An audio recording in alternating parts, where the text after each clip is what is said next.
film Merah Putih ini kan, kalau tidak salah itu Perfiki. Perfiki itu Persatuan Bioskop Keliling. ini yang memproduksi film ini kan? Iya. Oke. Nah, dia seharusnya tidak memproduksi film. Jadi ini kayak cara berpikir tahun 80-an, 90-an Masuk diterapkan kayak tahun 2025. Ada pertanyaan yang mendasar tentang kualitas dari film ini. Kualitas gambar. Kualitas gambarnya juga kan tidak lebih dari 6 lah angkanya ya. Nggak nyampe mungkin. Dari kualitas pengisi suaranya. Ini juga Dubbernya ya? Dubbernya juga sangat-sangat perlu latihan. Saya kebetulan dulu suka melatih para dubber ya. Jadi bagaimana caranya mereka bisa ngomong dengan sangat baik. Ini kan harus punya teknik keaktoran dalam hal mengucapkan dialog. Dari lagu soundtracknya. Kemungkinan ini kan tahun 2024, 2025. Kenapa? Karena soundtracknya saya duga itu dibuat oleh AI. Nggak ada siapa pencipta lagunya, siapa penyanyinya, nggak ada. Karena itu sekarang ada aplikasi yang bisa digunakan ya, namanya Suno. Nah, Suno ini bikin lagu bisa 5 menit jadi satu lagu. Kita tinggal kasih petunjuk promptnya apa, lagu yang begini-gini, komputer akan track 5 menit jadi. Ada kriteria kualitas yang seharusnya dimiliki oleh 21 bahwa film ini layak tayang, ini tidak.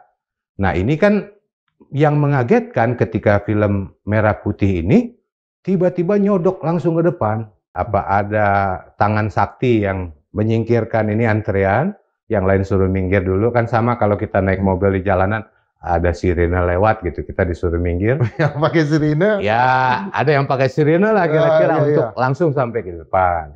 Saya sih tidak berharap 21 ini punya niat untuk film Indonesia yang jelek, yuk kita tampilkan supaya orang sadar gitu.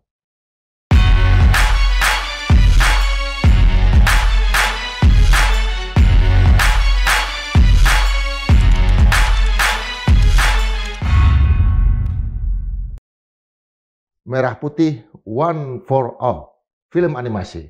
Film ini menjadi menarik karena langsung viral, padahal belum di-launching. Tanggal 14 Agustus nanti baru hadir di bioskop. Nah, ada apa di balik film animasi Merah Putih ini? Kita akan membahas kelemahan-kelemahannya, juga kekuatannya, inspirasi balik itu dengan seorang sutradara, seorang pemain teater yang sudah 40 tahun berkecimpung di dunia teater, termasuk juga mengajar di sejumlah perguruan tinggi di dalam dan luar negeri. Mas I. Yuni Sinarto. Oke, Mas Idi. Ya. Kenapa film ini menjadi begitu fenomenal dalam hal kritikannya akhir-akhir ini, Mas? Jadi ini zaman sekarang ini kan viral dulu. Nah, itu berhasil dicapai oleh film Merah Putih ini. Karena di medsos itu kan begitu banyaknya komentar, bahkan kritikus-kritikus YouTuber ini banyak juga membahas film Merah Putih. Nah, akibatnya tentu ini jadi bahan pembicaraan dan sampai juga kan ke meja redaksi di sini.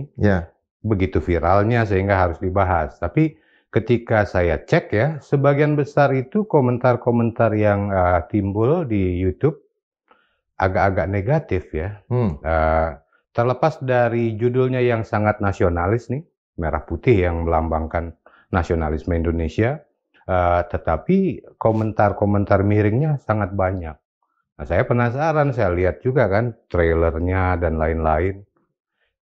Kelihatan, oh ternyata ini masalahnya. Jadi masalahnya ini kan ada pertanyaan yang mendasar tentang kualitas dari film ini. Nah, baik dari berbagai segi ya. Nah, pertama kita lihat dari kualitas gambar. Kualitas gambarnya juga kan boleh dibilang tidak lebih dari 6 lah angkanya ya. 6 ya? Nggak nyampe mungkin. Nggak nyampe juga? Ya, kemudian juga dari kualitas ya suara, misalnya pengisi suaranya. Ini juga dubbernya ya? Dubbernya juga sangat-sangat perlu latihan. Saya kebetulan dulu suka melatih para dubber ya. Jadi bagaimana caranya mereka bisa ngomong dengan sangat baik, ini kan harus punya teknik keaktoran dalam hal mengucapkan dialog. Nggak mungkin dong, misalnya tiba-tiba ada orang kita baru kenal, yuk kamu ya jadi dubber yuk, nggak usah dibayar nggak apa-apa ya. Nah ini kan bahaya, karena kita butuh dubber yang memang mampu membawakan karakter. Nah ini tidak ada juga dalam film ini. Kemudian ceritanya, nah ini penting nih. Apa ceritanya, Mas? Ceritanya ini kan ada satu desa yang ya menugaskan 8 orang anak untuk mengibarkan bendera pusaka tanggal 17 Agustus. Iya. Nah, bendera itu hilang. Benderanya hilang. Bendera hilang, maka mereka bertugas untuk mencari bendera ini. 8 orang anak. 8 orang anak yang mewakili suku-suku bangsa lah. Ada yang dari Tegal, ada yang dari Papua, ada yang dari Manado, ada berbagai suku. Jadi ini mewakili apa ya, bangsa Indonesia kira-kira. Desa yang sangat utopis ya? Ya, maunya begitu ya. Maunya, padahal ada di perkotaan mestinya itu. Nah, ini kan ceritanya cuma bagaimana mencari bendera ini sampai ketemu. Nah, ini cerita konfliknya cuma itu. Kita membahas ini Madilog ya, Tan Malaka, bab 1. Iya. Logika mistika. Logika mistika. Masih ingat kan? Iya, iya. Nah, di sini Tan Malaka itu menyoroti cara berpikir bangsa Indonesia sebagian besar yang masih mistis. Dan ini membuat sulit untuk maju. Jadi ada perlawanan antara logika mistis dengan logika rasional. Kalau menurut Tan Malaka, harusnya kita belajar untuk menjadi bangsa yang maju dengan berpikir rasional. Logik. Iya kan? Nah ini di bab 1. Karena ini acara Madilog, makanya saya sebut nih Tan Malaka. Bendera pusaka, apakah ada di desa? Kalau setiap desa Indonesia punya bendera pusaka, susah dong. Bendera pusaka kan hanya satu. Hanya satu ya. Yang nasional ya. Yang dijahit oleh Bu Fatmawati ya. Ya, itu saja cukup. Jadi kita nggak perlu membuat bendera pusaka di semua desa. Seolah-olah hanya bendera itu. Film ini kan gampang sebetulnya. Kalau memang hilang yang ini, ya kan banyak bendera yang lain. Secara rasional begitu kan? Ya, ya. Okay. Tapi dipaksakan bahwa ini bendera pusaka dengan logika mistik.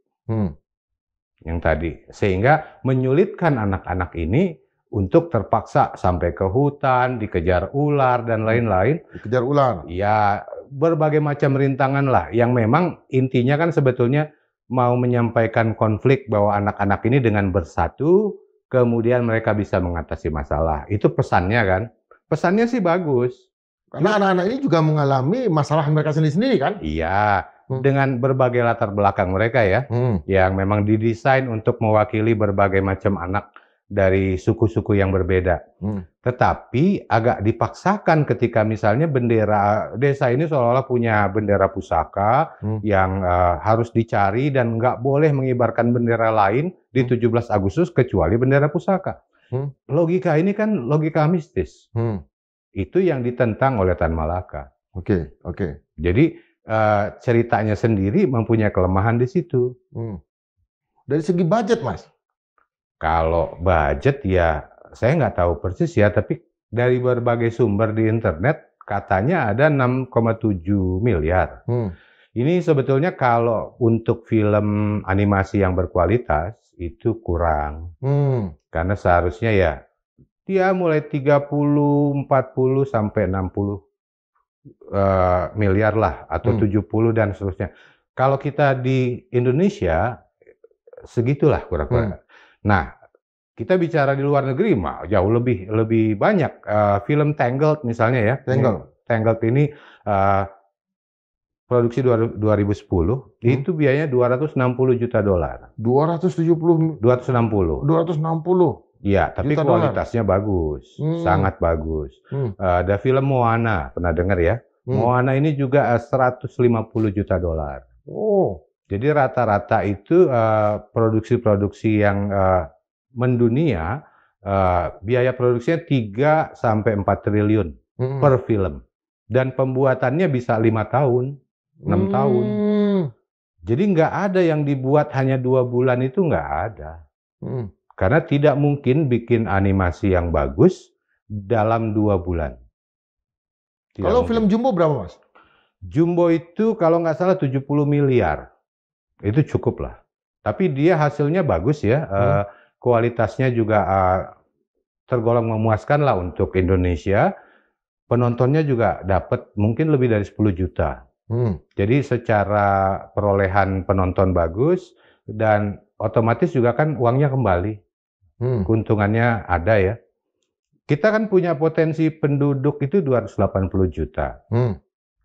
Kalau 10% aja orang nonton film, berarti ada 28 juta penonton. Kalau keuntungan dari satu penonton 10.000, itu kan udah 280 miliar. Ya kan?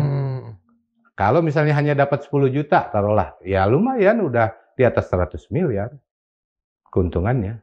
Kalau di luar negeri, berapa jumlah penonton film ini, Mas? Oh, banyak sekali karena mereka menguasai pasar dunia kan. Mereka tidak hanya jual di Hollywood, Amerika, tapi juga ke Eropa, ke Afrika, ke Cina, Indonesia. Nah, ini yang terjadi sejak mungkin tahun-tahun 60-an ya.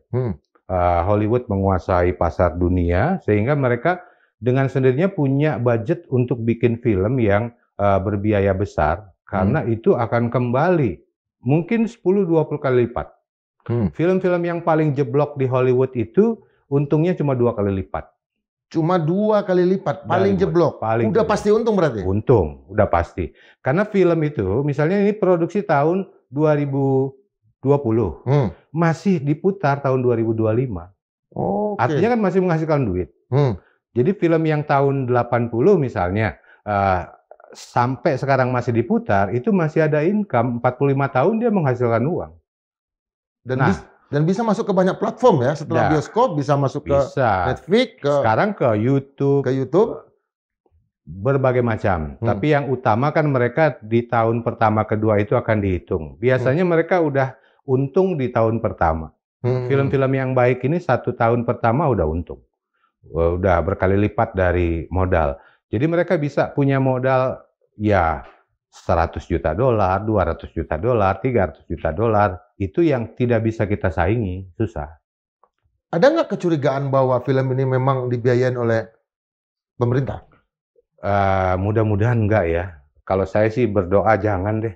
Kenapa? Karena kalau memang pemerintah mau bikin film yang dibiayai dari dana pemerintah, sebaiknya dibuat oleh orang yang memang berkualitas dan mampu.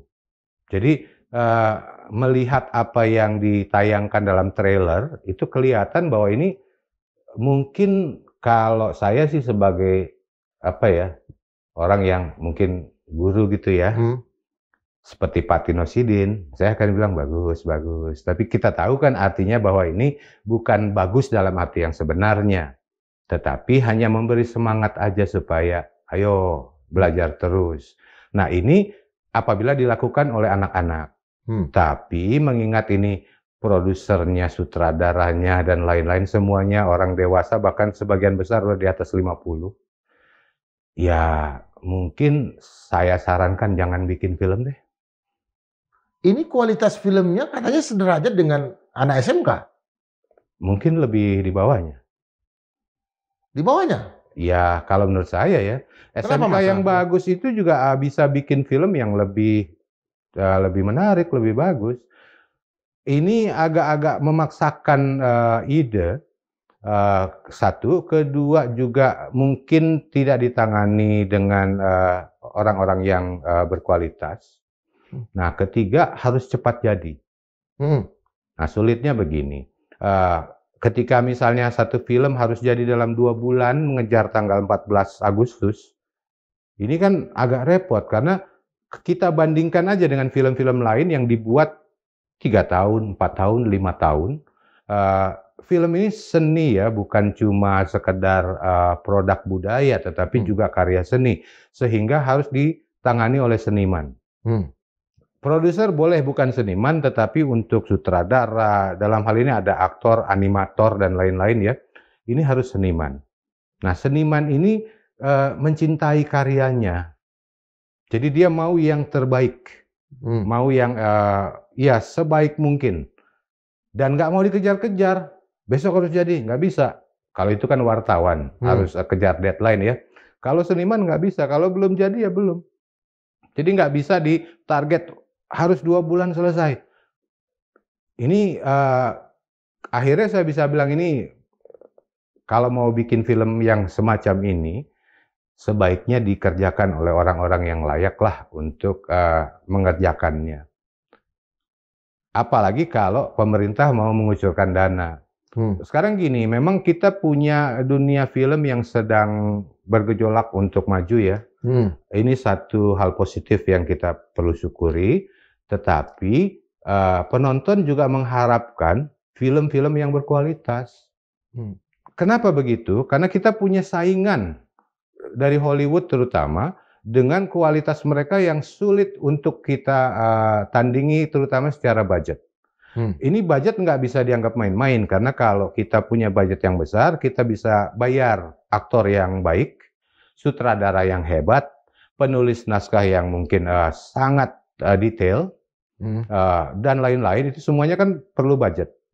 Nah, sementara kalau semuanya asal jadi, pokoknya ditangani oleh 1 orang misalnya, atau 2 orang, atau 3 orang, nah ini ya sudah pasti tidak mungkin kita berharap kualitasnya bagus. Ini dari penulis skenario, sutradara, sampai dabernya, itu kan rangkap 1 orang. Setahu saya ada beberapa orang, tapi Iya, artinya sutradaranya ada 2 kalau nggak salah. Sutradara 2, tapi salah satunya itu yang namanya Bintang Takari kalau nggak salah. Nah, dia ini merangkap jadi animator. Animator. Iya. Nah, animator ini kalau dalam satu film yang wajar nih animasi ya, ada banyak timnya. Nggak bisa cuma 1 orang. Jadi bekerja sama dengan, nanti ada juga ilustrator yang nanti akan bikin apa ya, membantu sebelumnya ya, sebelum dia dianimasi kan harus ada gambar-gambarnya. Sampai nanti tahap rendering, dicampur semua, ada suara, efek, gambar, dan lain itu kan nanti dicampur semua dalam rendering, baru jadi satu produk.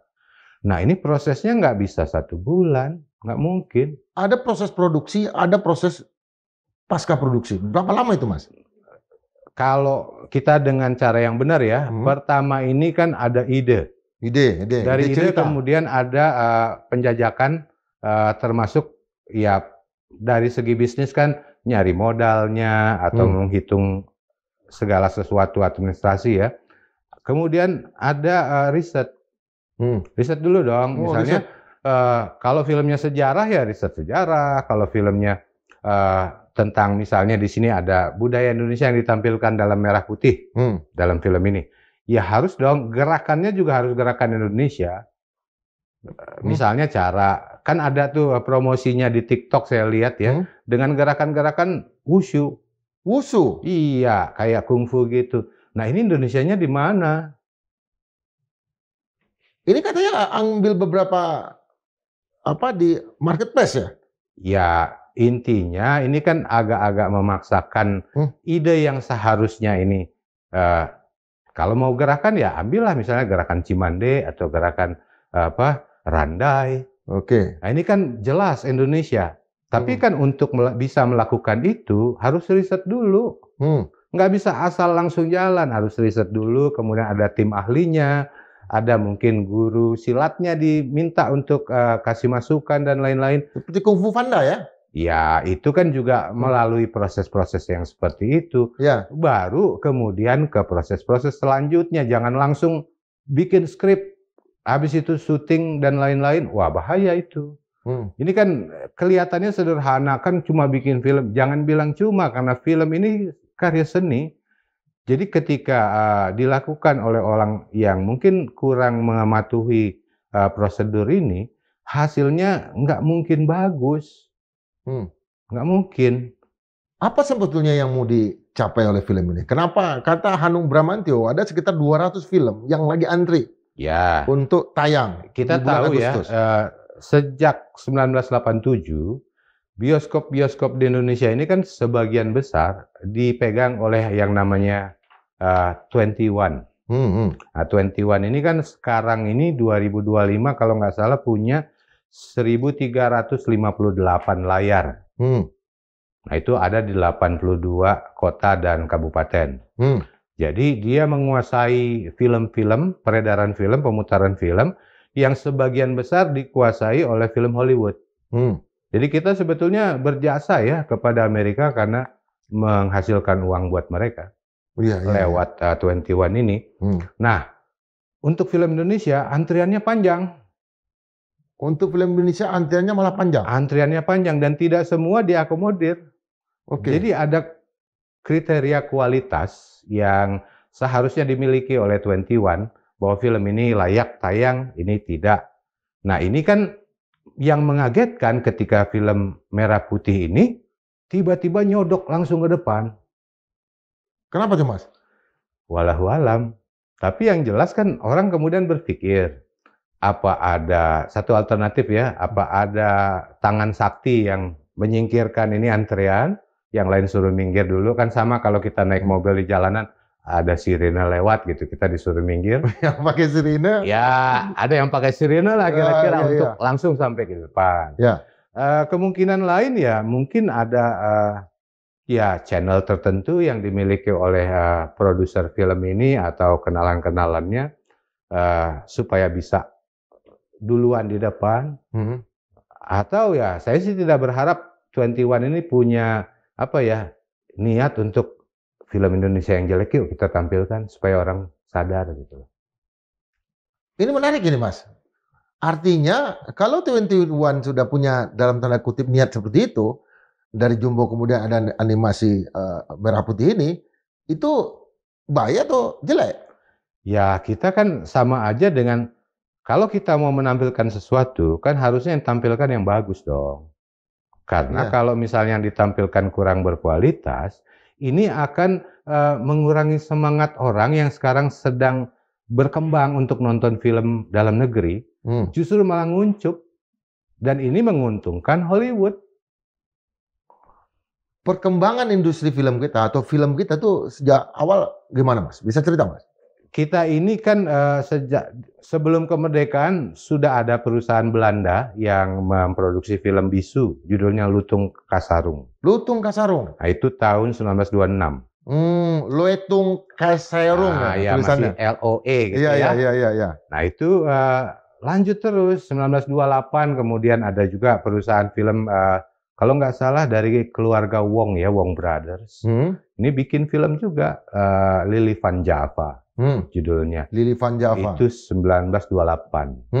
Kemudian tahun 31 dan seterusnya ya. Sampai di kemerdekaan Usmar Ismail tahun 50 ini bikin film judulnya Doa dan Darah atau Darah dan Doa. Saya agak lupa Darah dan Doa. Nah, Darah dan Doa. Dan ini kan film yang nasionalis sebetulnya. Nah, ini didirikanlah Perfini. Perfini ini perusahaan yang didirikan oleh Usmar Ismail sampai kemudian almarhum menjadi tokoh film nasional karena dia boleh dibilang sebagai perintis di zaman Orde Lama ya untuk menghasilkan film-film, bahkan beberapa orang dikirim ke luar negeri untuk belajar. Nah, ini tahun awal-awal kita sudah kalau kita hitung dari tahun 50 aja kita produksi film, berarti kan 75 tahun kita memproduksi film. Bandingkan dengan Hollywood ya. Hollywood ini dimulai dengan film bisu 1911. 1911 ya? Nah, 1911, tapi di tahun 1960 dia udah menguasai pasar dunia. Wow. Artinya jadi nggak sampai 50 tahun dia sudah pegang itu world market. Berbagai negara di dunia memutar Hollywood dan otomatis income Hollywood sangat besar. Salah satu sumber income Amerika adalah Hollywood. Sekarang kalau dia produksi satu tahun sekitar 600-700 film, satu film menghasilkan keuntungan misalnya 20 triliun, 15 triliun, kalikan aja. Itu Charlie Chaplin itu Hollywood? Hollywood. Dia mulai film bisu di tahun 1920-an.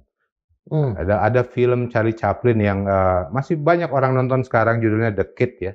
Itu produksi 1921. 21 ya? Jadi memang waktu itu teknologinya kan belum, antara kamera dengan suara ini masih belum sinkron. Jadi masih film bisu. Tapi masuk ke tahun 30-an itu sudah film suara dan mulai color. Color. Nah, ini yang Color itu masuknya 30-an ya? color itu 20 sekian itu udah mulai color. Oh, color 20 sekian. Sudah mulai. Dan juga dengan suara. Jadi di tahun 40-an, 50-an itu udah matang itu Hollywood. Mereka membangun satu sistem yang sangat terencana. Jadi saya menyimpulkan pemerintah Amerika sangat serius membidani Hollywood karena dia nantinya sekarang terbukti bukan hanya hiburan, tapi bisa menaikkan image Amerika. Iya. Bisa menyampaikan promosi barang-barang. Kita tahun 70-an orang-orang Indonesia nonton film koboi ya. Habis itu betul. ada celana jeans sangat populer. Betul. Jadi setelah nonton film koboi, kita beli celana Levi's.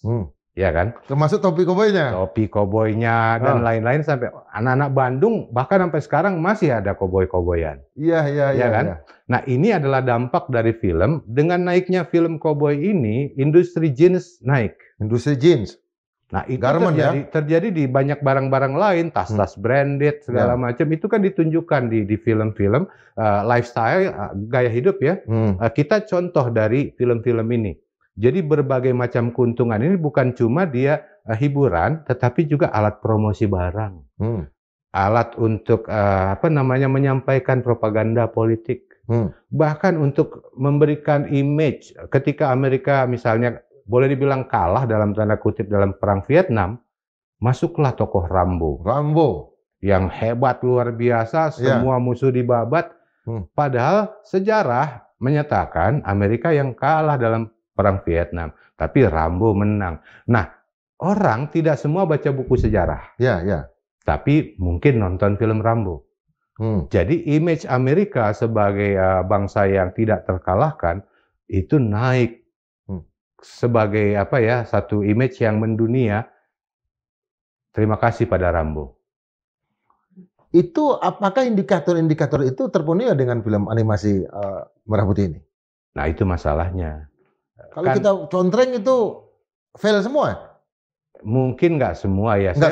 Saya menghargai niatnya untuk misalnya membangkitkan nasionalisme. Ya. Tapi kalau saya misalnya memberi saran, mungkin nasionalisme zaman sekarang tidak harus berbentuk merah putih. Kalau seorang sutradara film nasionalis, cukup dia bikin karya yang bagus, menampilkan nilai-nilai budaya Indonesia, semangat kebangsaan, nah itu dia udah nasionalis. Saya kepikiran dengan bukunya Muhammad Yamin, 6.000 tahun Sang Merah Putih.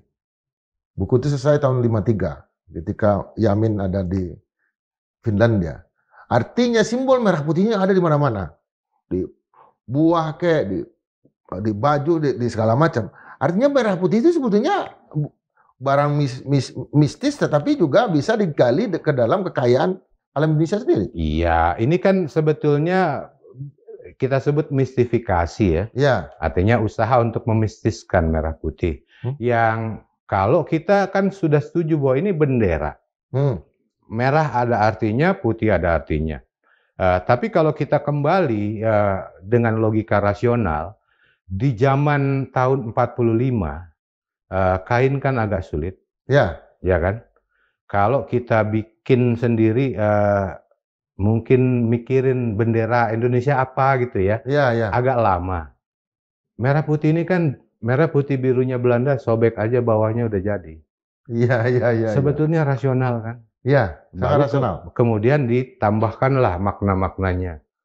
Ini mungkin aja, artinya saya tidak berada di sana tahun 45, tetapi secara rasional ini kan cara yang paling simpel. Bendera Belanda disobek bawahnya, jadilah merah putih. Baru kemudian kita kasih makna, merah berani, putih suci, dan lain-lain. Ini adalah makna-makna itu yang kemudian disetujui oleh bapak-bapak pendiri bangsa ya, termasuk Muhammad Yamin. Dan memang dia waktu itu kan juga bertugas untuk mempopulerkan ini merah putih. Ya, Dengan mistifikasi ini. Tapi sekarang ini tahun 2025. Jadi bukan waktunya lagi kita berkutat di situ. Oke lah, kita terima merah putih ini sebagai warna kebangsaan kita. Tetapi yang lebih bermakna buat saya bukan bendanya, tetapi isi hatinya. Hmm. Jadi nggak masalah kita nggak pasang selama hati kita merah putih. Saya membaca buku 6.000 tahun sama Merah Putih Muhammad Yamin itu, dia mengatakan, ini mistisisme lagi, bahwa simbol merah putih itu adalah bendera yang digunakan oleh Jaya Katuang, Raja Kediri, ketika mengalahkan Singosari. Boleh. Artinya, ya dia nggak ada di sana. Boleh. Dia bilang bahwa dari ufuk, ketika matahari mulai terbit, muncullah pasukan Jaya Katuang menghancurkan Majapahit. Singosari waktu itu. Artinya dia juga nggak hadir, tapi cara dia menarasikan itu luar biasa. Nah, narasi seperti ini terbayangkan nggak dalam film ini? Ya, ini kan kalau film ini hanya mengambil apa yang sudah ada. Bahwa merah putih ini kan bukan sesuatu yang baru buat kita. Ya. Di zaman Muhammad Yamin ini kan memang awal kemerdekaan. Jadi bukan sesuatu yang baru. Makanya dia berusaha untuk mencari argumen-argumen untuk menguatkan keberadaan merah putih ini yang di zaman itu perlu. Sekarang saya rasa udah enggak. Udah nggak perlu lagi itu. Karena merah putih itu udah mendarah daging. Kita sendiri sudah sejak lahir udah paham bahwa bendera kita merah putih dan nggak akan berubah. Nah, yang penting di sini bukan simbolnya lagi. Yang penting adalah action atau tindakan. Tindakan kita merah putih enggak. Kembali ke film ini, Mas. Itu ketika dimunculkan sekarang dalam suasana kebatinan untuk mendapatkan merayakan 80 tahun Indonesia Merdeka. Kemudian ada 8 orang anak-anak kecil yang sedang mencari bendera merah putih, juga Pak Prabowo Subianto dengan nomor 8-nya. Ini apakah ada korelasi, Mas? Ya, bisa jadi. Tapi ya kita nggak tahu benar karena akhirnya hanya menduga, tetapi bisa jadi bahwa ini 8 juga ada hubungannya dengan presiden yang ke-8. Ada makna-maknanya semua lah, tapi bisa juga itu secara kebetulan. Lebih baik ditanyakan ke pembuatnya sih kalau masalah ini, karena mereka yang lebih tahu. Nah, tapi ada semangat untuk memakai simbol-simbol di dalam film ini. Yaitu tadi ya dari judulnya ya. Merah putih, apa tadi? One for all. Ini kan tidak nasionalis. Kenapa, Mas? Ini kan kalimatnya Three Musketeers. All for one for all. Iya ya. Kenapa nggak bahasa Indonesia? Karena Sumpah Pemuda sudah sepakat bahwa kita pakai bahasa Indonesia. Menjunjung tinggi bahasa persatuan, bahasa Indonesia. Betul. Kalau misalnya sutradara atau produsernya bilang, kenyataan kan anak sekarang pada campur-campur nih bahasanya, justru itulah tugas film ini untuk membetulkan. Ada kontradiksi di sini juga menjelang 17 Agustus, yaitu bendera one for all. Bukan, One Piece. Yang bajak laut. One Piece. Kemudian dan ini para penyelenggara negara sangat antipati terhadap bendera ini. Di sisi lain, ini one for all. Artinya ada juga bahasa yang sama. Tetapi sepertinya ini mendapatkan satu hal yang positif. Ini kan semuanya terjebak pada logika mistika itu. Apa salahnya kalau misalnya generasi Z ya, kemudian mereka mengkritisi dengan pasang bendera One Piece.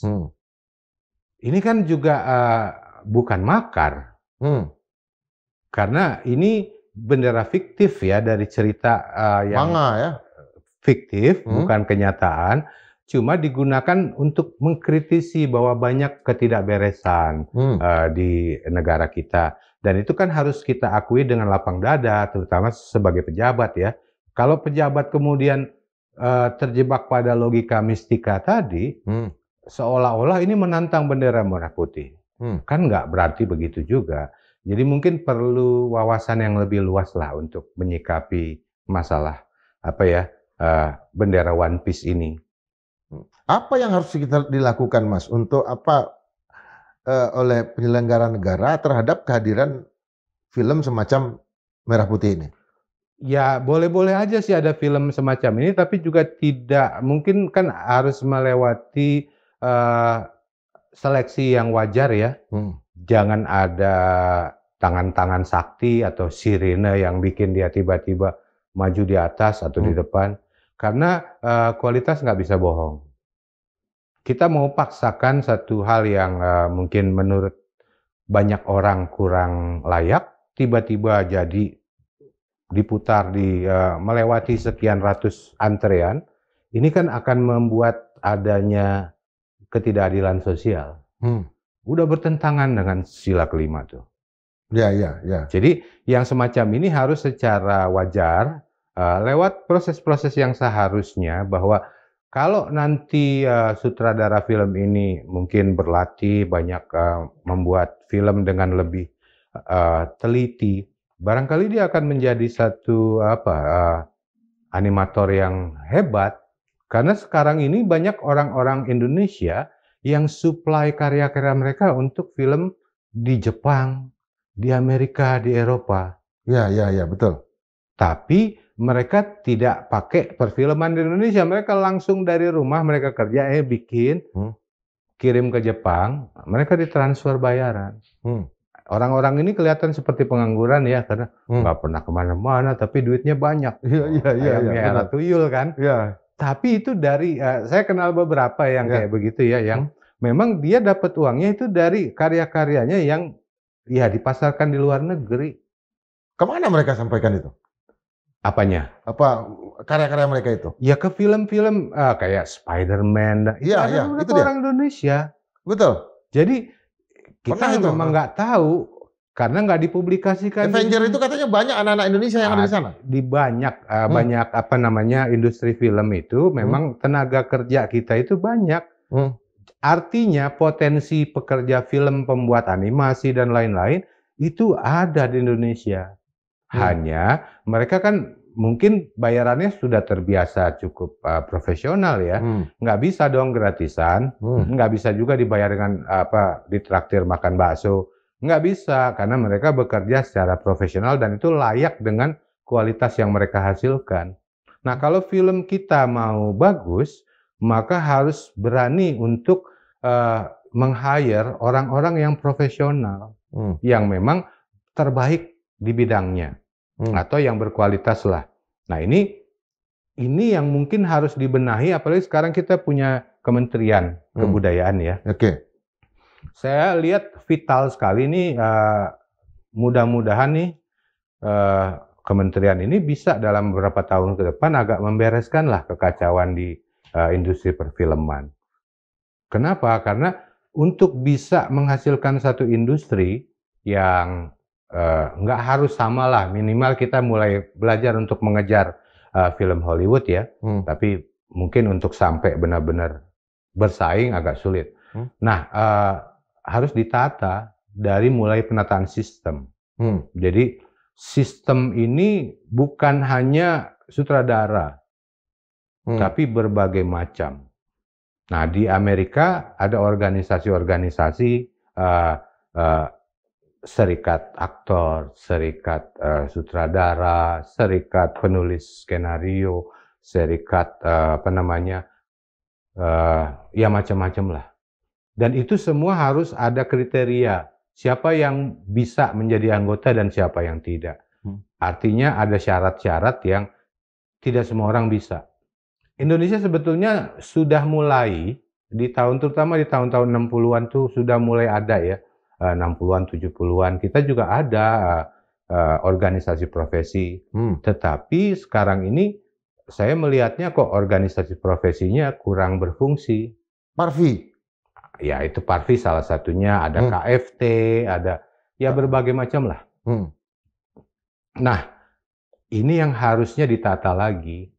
Karena memang kalau semua orang bikin organisasi, kemudian mendaftarkan ke Kumham misalnya ya, dapat nomor dari Kumham, semuanya kemudian kreatif dan bikin, ini akan bisa jadi bentrok. Jadi harus ada satu yang menjadi patokan utama. Organisasi-organisasi ini. Dan harus ketat. Kalau memang dia sutradara, misalnya serikat sutradara, harus ada syarat-syaratnya. Bagaimana dia bisa diakui sebagai sutradara profesional. Apakah dia punya ijazah dari sekolah film atau sekolah teater, atau dia sudah menjadi praktisi selama sekian belas tahun. Nah, ini kan harus dilakukan. Begitu juga dengan aktor, supaya nanti ada standar yang bisa dijamin kualitasnya. Enggak semua orang sekonyong-konyong bisa jadi sutradara, semua orang bisa jadi aktor, semua orang bisa jadi penulis. Produser bisa semua aja ya? Kalau produser kan memang juga ada ininya juga, tapi mereka kan lebih ngurusin soal kaitan seni dan pemasaran nanti. Secara ekonomi ya. Dia ngitung-ngitung budget, tetapi ini juga butuh keahlian sendiri. Jadi ketika orang-orang ahli ini ketemu dalam satu tim, barulah akan jadi satu hasil yang baik. Nah, sistem ini yang harus dibenahi. Sistemnya ini kan nggak bisa ya sebagai satu. Kita ngomongin apa? Film. SDM-nya dari mana? Dari sekolah teater, sekolah film. Nanti ini kan ada standar. Nah, kemudian lulusan-lulusan ini yang nanti akan bekerja di situ. Sekolah teater katakanlah perguruan tingginya ISI. Ya, ada macam kan IKJ, ada ISI, ISBI, IKJ, dan yang lain-lain ya. Atau dari kursus-kursus yang punya apa namanya kelayakan kualitas. Nah, ini harus ditata lagi. Itu baru dari satu sisi. Kemudian kalau produser bisa dari ekonomi, bisa dari berbagai macam disiplin asal dia menguasai. Tetapi ini nanti harus ketemu semua. Penulis naskah juga begitu, dari yang fakultas ilmu budaya, fakultas sastra, yang nulis-nulis. Ini juga nanti akan ketemu lagi di situ. Jadi orang-orang profesional inilah yang nanti akan membangun satu industri perfilman. Dengan adanya investor, modal masuk, mereka tidak pusing lagi nyari dana, kemungkinan besar kan hasilnya akan baik. Dan ini baru setelah menguasai pasar dalam negeri, kita bisa ekspansi kan ke Asia Tenggara, ke Asia. Tapi ini kan perlu perencanaan semua. Nggak bisa asal jalan. Film Merah Putih ini kan kalau tidak salah itu Perfini ya? Perfiki ya. Perfiki itu Satuan Bioskop Keliling. Satuan Bioskop Keliling. Ini yang menjadi apanya? Ya, ini dia ada di bawah Yayasan Usmar Ismail. Jadi dia itu kalau aslinya Perfiki ini kan yang mengelola layar tancap. Ini yang memproduksi film ini kan? Iya. Nah, dia seharusnya tidak memproduksi film. Dia ada di hilir ya? Ya kan dia memasarkan film-film yang daerah-daerah yang nggak ada bioskop misalnya. Nah, disitulah Perfiki mempunyai jasa. Nah, sekarang kan memang tidak ada, mungkin nggak ada lagi layar tancap atau misbar ya. Mungkin mereka terus nyari-nyari ide, yuk kita bikin film. Biasanya layar tancap ini kan adanya pas menjelang 17 Agustusan, Mas. Iya. Jadi ini kayak kurang lebih kayak gitulah. Dengan cara berpikir tahun 80-an, 90-an, diterapkan tahun 2025. Betul. Kan biasanya tiap ada layar tancap 17 Agustus, kita nonton film macamnya misalnya 6 jam di Jogja. Betul. 2 Tanda Mata. Tapi bukan Kejarlah Daku Kau Kutangkap, bukan. Artinya film-film nasionalis tentang Jenderal Sudirman, Diponegoro sekarang itu munculnya memang 17 Agustus. Ya, itu secara sejarah kan begitu. Artinya memang ada kebiasaan kita terutama di desa-desa nih yang nggak punya bioskop, supaya marak nih perayaan 17 Agustus bukan ada lomba, panjat pinang dan lain-lain ya. Ada layar tancap. Ada layar tancap. Itu Perfiki. Nah, sekarang 2025 sudah nggak ada layar tancap. Jadi mungkin aja mereka kemudian punya ide, kita alih profesi jadi pembuat film. Ide 40 tahun yang lalu, 50 tahun yang lalu ya. Iya, zaman dulu misalnya di Kampung Indra ya, Iya, iya, betul. layar tancep. Pernah kan Heeh. pasti nonton layar tancep ya? Pernah. Dan biasanya memang 17 Agustus Mahasiswa yang paling KKN biasanya yang bawa. ya ini memang kemudian dibuatlah organisasi ini untuk ya menangani berbagai macam permintaan pemutaran film yang tidak di bioskop. Nah ini film keliling lah kurang lebih namanya, Perfiki. Bagaimana dengan Badan Perfilman Nasional? Kita kan punya PFN juga nih. PFN, perusahaan. Perusahaan. Nah, Film PFN ini kan nasional ya? juga tercatat pernah memproduksi film-film yang bagus ya. Yang saya ingat betul itu Pengkhianatan G30 SPKI. PFN itu ya? Itu PFN. Nah ini sutradaranya kan almarhum Arifin Senur, senior ya. Nah ini dulu seingat saya sangat serius itu digarap, walaupun ada pesan tertentu di dalam film itu, tetapi film ini masuk kategori film yang berkualitas. Oke. Jadi keseriusan menggarap film ini kemudian ditangani oleh orang-orang yang memang profesional, mengakibatkan film ini layak untuk ditonton, walaupun mungkin sebagian orang nggak setuju dengan isinya. Oke. Karena pemain-pemain teater ya? Pemain-pemainnya. Sebagian besar. Bahkan anak-anak sastra kalau nggak salah. Iya. Adegan di Halim itu yang tarian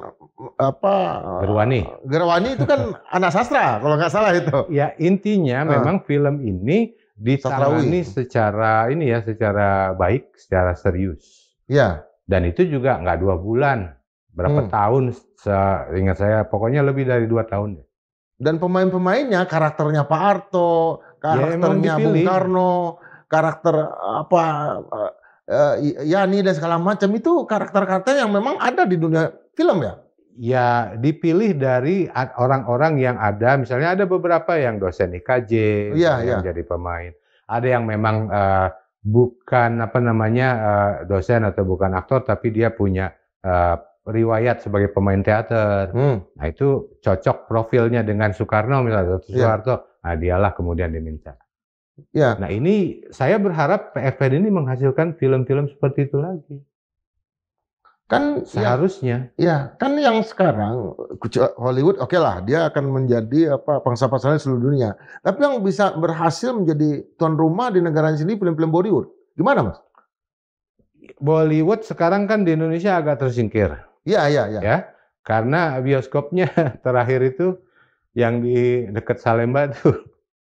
Oh, ada ya. Ada kan? Iya. Lupa. Khusus India dulunya. Iya, ada. Itu yang terakhir. Rivoli.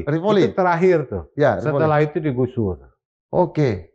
Nah, kita juga harus membenahi sistem perbioskopan. Sistem perbioskop. Itu salah satu dari ini industri kan ada macam-macam. Ya. Ada dari mulai hulu sampai hilir ya, dari hilir sampai hulu. Ya. Nah, ini semuanya kan saling terkait. SDM dari sekolah, dari akademi, dari universitas. Kemudian ada pemodal yang secara ekonomi. Kemudian ada tempat. Nanti ada media yang mempromosikan. Ada kritikus yang bikin pembahasan dan lain-lain. Ini semua saling terkait. Kalau misalnya SDM-nya nggak bisa dihasilkan oleh sekolah, ya otomatis akan susah cari suplai pemain yang berkualitas. Begitu juga kalau tempatnya dikuasai oleh monopoli satu perusahaan, ini juga nggak bisa. Artinya nggak ada persaingan yang sehat. Ya. Nah, begitu juga kalau wartawan kemudian menulis resensi dan reviewnya itu ngaco atau hanya copy paste, ini juga nggak punya kontribusi terhadap pembangunan sistem tadi. Kalau ekonominya atau secara keuangan juga jeblok, ini juga susah. Jadi mungkin bisa digambarkan ada satu bagan di mana sistem perfilman ini seharusnya digambar dan direncanakan dengan baik. Ada strategi yang harus dilakukan, program yang nanti mungkin jangka pendek, jangka menengah, jangka panjang. Nah ini yang harus menjadi tugas sekarang ini mungkin Dirjen Perfilman. Cetak birunya ya, atau katakanlah cetak merah putihnya ya. Iya. Untuk film ini. Nah kan ada tadi kalau nggak salah lihat, kalau ada film-film yang sukses, minimal ada kementerian yang akan dalam tanda kutip klaim itu. Kementerian Kebudayaan, Kementerian Ekonomi Kreatif, dan Kementerian Pariwisata. Ini secara kementerian aja ada 3 nih minimal ya yang terlibat. Belum lagi BUMN-BUMN yang memberikan dana CSR-nya untuk industri perfilman. Gimana sekarang dengan kelembagaan secara kelembagaan politiknya besar, tetapi yang dihasilkan seperti merah putih? Koordinasi kan harus dilakukan antara kementerian-kementerian ini, karena nanti akan saling berkait satu sama lain. Jadi bisa kan antar kementerian kemudian bikin satu tim untuk membuat perencanaan, Ya. supaya nanti ada perbaikan lah. Ini belum 1 tahun ya pemerintahan Pak Prabowo, masih ada 4 tahun ke depan. Jadi saya rasa 4 tahun itu cukup lah untuk membuat foundation, dasar untuk perbaikan sistem industri perfilman. Kalau misalnya mudah-mudahan para pejabat-pejabatnya paham apa yang saya bicarakan. Karena kalau misalnya hanya mengandalkan ini ada sutradara A yang bagus, bikinlah film, nggak bisa begitu. Harus betul-betul direncanakan, dan kalau memang harus didanai pemerintah, ya pemerintah harus mengucurkan. Kalau enggak ya nggak bisa. Sekarang dengan adanya penguasaan oleh satu kelompok perusahaan menguasai pemutaran film, maka yang menguasai atau menentukan film itu baik atau buruk adalah yang punya gedung bioskop. Sebaik apapun filmnya, kalau menurut dia nggak baik, ya nggak akan diputar. Tapi seburuk apapun filmnya, kalau dia setuju untuk memutarkan, ya diputarlah. Jadi nggak bisa kita merencanakan pembangunan penonton kalau bioskop ini terjadi dari 87 sampai sekarang, terutama ada di monopoli. Monopoli. Sampai sejauh ini monopoli ya, Mas? Ya, sebagian besar kan yang punya bioskop di Indonesia kan 21. Ada beberapa lain, ada kalau nggak salah ada Cinema Indonesia juga ada Cinepolis Indonesia ada, tapi yang terbesar atau yang terbanyak ini dimiliki oleh Cineplex 21. Itu persaingannya gimana selama ini? Selama ini kan waktu zaman Orde Baru kan boleh dibilang nggak bisa bersaing lah, semua dibeli-beliin. Di Depok aja kan yang tadinya ada beberapa bioskop yang swasta-swasta ya, yang milik individual, kemudian dibeli semua oleh 21 dan sekarang cuma ada 21. Oh, begitu. Mestinya negara seperti apa, Mas? Ya harus membiarkan ada persaingan di antara kepemilikan gedung bioskop. Ya. Jadi supaya tidak semuanya di tangan satu atau mayoritas dikuasai oleh satu pihak. Kalau memang nggak ada swasta, mungkin pemerintah bikin aja bioskop merah putih. Bioskop merah putih jauh lebih penting daripada film merah putih ya, tapi juga ada bioskop merah putih ya. Iya, artinya yang memang akan mengutamakan film Indonesia. Kalau 21 kan profit oriented. Iya. Ya. Nah, ini harusnya bukan profit oriented tetapi lebih pada kebangsaan atau nasionalisme. Disinilah sebetulnya pasar bagi film-film Indonesia ya, di bioskop merah putih ini ya, Mas. Jadi nggak harus 200-300 film antri untuk tayang di 21. Nah, ini fasilitas ini akan nggak ada karena selama ini nggak ada yang terpikir untuk bikin misalnya pemerintah atau mungkin bekerja sama dengan beberapa perusahaan atau mungkin ada support dari Danantara. Bikin bioskop merah putih di segala penjuru Indonesia. Tidak perlu di 80.000 desa ya, 8.000 pun cukup atau bahkan 800 pun cukup ya. Minimal di ibu kota dulu. 1.358 yang itu yang dimiliki oleh 21. Ini harus ada negaranya, dalam arti ya 800 lah minimal atau 1.000 lah ya. Ya bertahap lah, mungkin tahun pertama dibangun, kemudian tahun depan sudah ada 50, itu aja udah. Artinya ada langkah maju. Iya. Kan kita nggak bisa hanya mengandalkan satu pihak, terutama swasta, untuk puterin dong film Indonesia. Kenapa nggak negara yang kemudian bikin bioskop? Apa maksud dari sutradara atau produser film Merah Putih yang mengatakan, ya 14 Oktober nanti 14 Agustus. Agustus nanti cukup 10 layar. Apa itu maksudnya, Mas? Ya kan, dia mungkin targetnya ini nggak perlu banyak-banyak bioskop yang memutar filmnya, yang penting, banyak orang yang 10 layar ini kan kalau 1 layar tuh ditonton 200, Ya. kali 10 kan 2.000. Oke. Mungkin dia tidak mengejar target income dari tiket. Ya. Ada proses penjualan yang lain? Nggak tahu, mungkin ada dana-dana lain yang udah cover produksi, tapi menurut produsernya kan katanya dana pribadi. Gotong royong? Walahu alam. Saya agak bingung saya ngelihat wawancara dia di salah satu televisi. Kenapa, Mas? Katanya ini dibuat secara mandiri dan gotong royong. Ya. Bertentangan nggak? Bertentangan. Mandiri di satu sisi, Mandiri, gotong royong di sisi lain. Gotong royong ada pihak ketiga, pihak keempat, kelima, keenam yang masuk. Ya mandiri kan sendirian nih. Ya. Gotong royong rame-rame. Kok pakai dan? Ya. Artinya kalau film ini mau kita tonton nanti, apa nilai-nilai positifnya nih, Mas? Ya, kita ambil positifnya bahwa ada usaha untuk mengangkat nilai-nilai kebangsaan atau mau mengangkat nasionalisme dalam film. Tetapi kalau saya mau memberi saran ya, next kita bikin film yang lebih bagus lah. Ada cerita kalau saya dengar tadi dari trailernya itu bahwa 8 orang anak-anak kecil ini itu sudah terhindar dari gadget. Itu aja udah satu hal yang luar biasa ya. Sekarang artinya ini, memburu Merah Putih mereka udah nggak lagi pakai gadget. Ya, kita kan nggak jelas itu dalam cerita itu tahun berapa. Tahun berapa ya? Latarnya tahun berapa kita nggak dikasih info.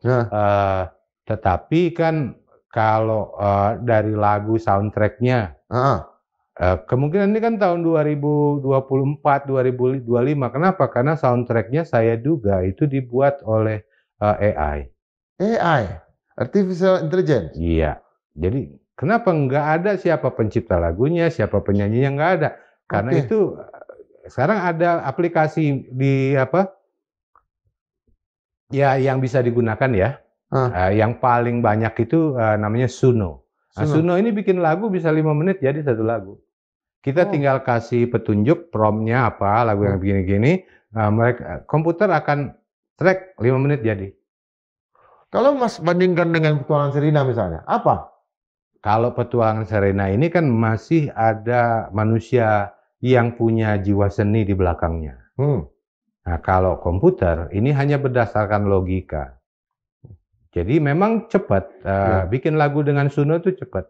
Nggak perlu banyak-banyak nyari inspirasi, kemudian direvisi lagi, diperbaiki, enggak. Mungkin 10 menit jadi udah. Ada yang bahkan cuma 3 menit jadi. Ada netizen yang masih beranggap ultra positif. Positivisme dia. Bukan kritikal ya, cara berpikirnya. Bahwa akan ada kejutan dari film ini. Kenapa viral sebelum dia ditayangkan? Kira-kira Mas berharap hal yang sama nggak? Agak sulit ya, ini Mission Impossible kayaknya. Mission Impossible? Ya kalaupun terjadi ada kejutan tiba-tiba bagus sekali ya kita alhamdulillah lah. Mungkin perlu dikasih dana lagi untuk bikin film yang berikutnya. Seri kedua ya? Iya. Tapi ya kalau lihat dari alur ceritanya aja sudah ada semacam kesalahan yang tadi saya bahas soal logika mistika tadi ya. Ini kan udah agak bertentangan dengan semangat zaman sekarang yang justru tidak seperti itu. Kita butuh film-film yang nasionalis.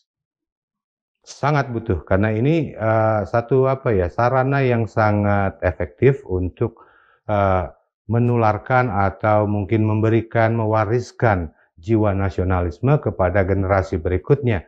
Tetapi ini harus dilakukan dengan benar.